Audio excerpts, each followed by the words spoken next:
नीता को तारीफ शब्द पता ही नहीं था। घर के सारे काम वह एकदम सही सही करती थी।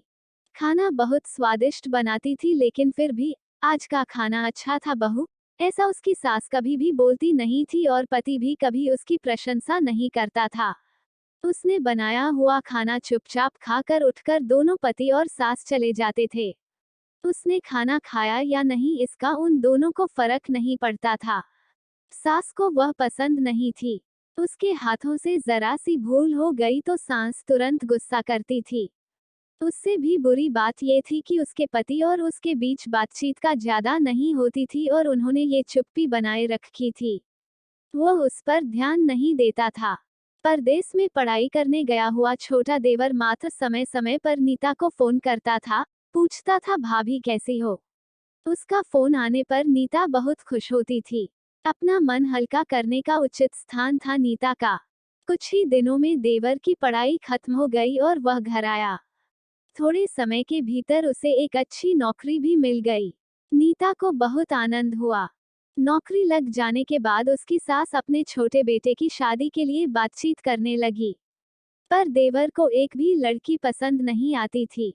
इसने ही बोला होगा उसे मना करने को, सोचकर सास नीता को ही दोष दे रही थी। नीता को चिंतित देखकर देवर ने अपनी मां से कहा, मैं एक लड़की से बहुत प्यार करता हूँ, मैं उसी से शादी करूंगा। उसने जिद की। देवरजी यह बात पहले बतानी चाहिए थी ना। नीता ने ये बात अपने पति के कान पर डाली। इस बात पर उसने थोड़ी खींचपीट की, लेकिन लड़की देखकर वह भी तैयार हो गया। सवाल बचा सास का अपने छोटे बेटे का मन कैसे दुखाएगी वह। बाद में उनकी भी हाँ हो गई। नीता को बहुत खुशी हुई। उसे लगा एक अच्छी सहेली आ जाएगी अब साथ देने के लिए, दिल के राज बताने के लिए। पर कैसी होगी छोटी देवरानी, रस बस जाएगी हमारे साथ और इस घर में, या वह एक अलग दुनिया बसाने पर जोर देंगी देवर जी को। इस विचार से थोड़ा टेंशन में आ गई नीता। कुछ दिनों बाद नीता की छोटी देवरानी चौखट लांघकर घर में आई। देवरानी ने घर में आते ही सारे घर की जिम्मेदारी अपने हाथों में ले ली। अब सास ने अपनी छोटी बहू की ज्यादा ही तारीफ करना शुरू कर दिया। उसे माँ जैसा प्यार करने लगी। ये देखकर नीता की आंखों में आंसू आ जाते। वो सोचती मैं भी तो यही काम करती थी, फिर मेरे साथ ही क्यों ऐसा बर्ताव। अब थोड़े दिनों बाद छोटी देवरानी पूरे घर पर राज करेगी और फिर मेरी जगह वहां पर कोने में होगी। अपने ही विचारों में खो गई नीता।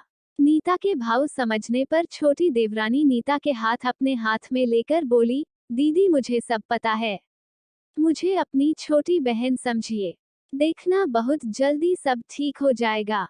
छोटी देवरानी ने पूरे घर की जिम्मेदारी तो ले ली, लेकिन कामों में कुछ ना कुछ बार बार भूल करती थी। फिर देवरानी नीता के पास जाती और मदद मांगती थी। ऐसा रोज ही होने लगा।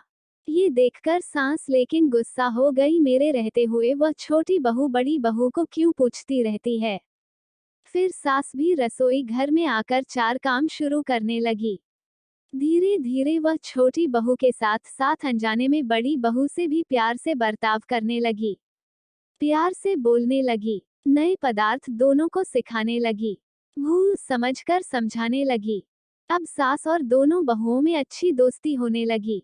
इस वजह से बड़ी बहू का स्वभाव भी अच्छा होने लगा। उसके स्वभाव में खुलापन आ गया। सास भी दोनों के साथ कभी शॉपिंग तो कभी फिल्म देखने जाने लगी। वो अपनी दोनों बहुओं को समान प्यार करने लगी थी। इस वजह से घर का माहौल हंसता खेलता हो गया। इसके अलावा अपने भाई और उसकी पत्नी की बॉन्डिंग देखकर नीता का पति भी उसके साथ अच्छा व्यवहार करने लगा। ये देखकर छोटी बहू बहुत खुश हुई। दीदी घर पर पहले आप ही का हक था, ऐसा बोलकर छोटी बहू ने पूरी घर की जिम्मेदारी अपने जेठानी को दे दी। साल भर में नीता के देवर को अच्छे वेतन और बड़ी पोस्ट पर स्थानांतरित किया गया। अब छोटी देवरानी भी अपने पति के साथ परदेश जाएगी और मैं फिर अकेले रह जाऊंगी।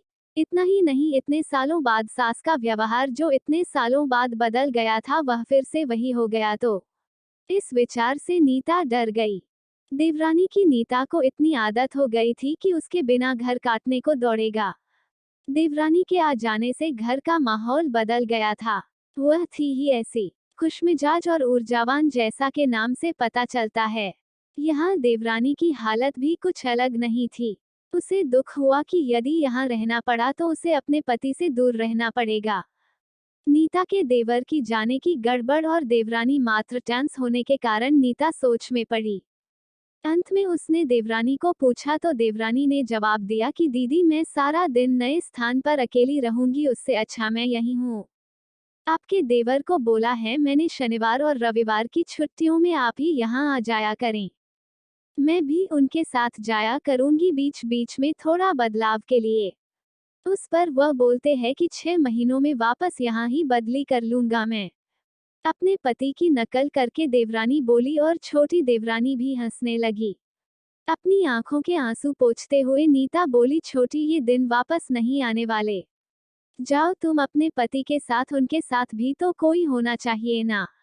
दीदी आपने मुझे बड़ी बहन का प्यार दिया, वैसे ही भैया के रूप में एक बड़ा भाई मिला।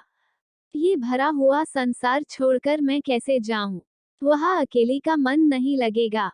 6 महीने का तो सवाल है, वह आते रहेंगे यहाँ पर। ये सुनकर नीता ने अपनी देवरानी को खुश होकर गले लगाया। तभी देवरानी नीता को बोली अपने पति के साथ एक अलग जीवन बनाने में समय नहीं लगता, अपनों में रहकर पति की प्रतीक्षा में ही आनंद है। दोस्तों, 2 अलग अलग घर और ससुराल से आने वाली ये लड़कियां अपने नए घर के लिए सब कुछ करती है। पता ही नहीं चलता कि कब एक दूसरे की आदत हो जाती है। सच में देवरानी जेठानी का रिश्ता बहनों से कम नहीं होता। धन्यवाद।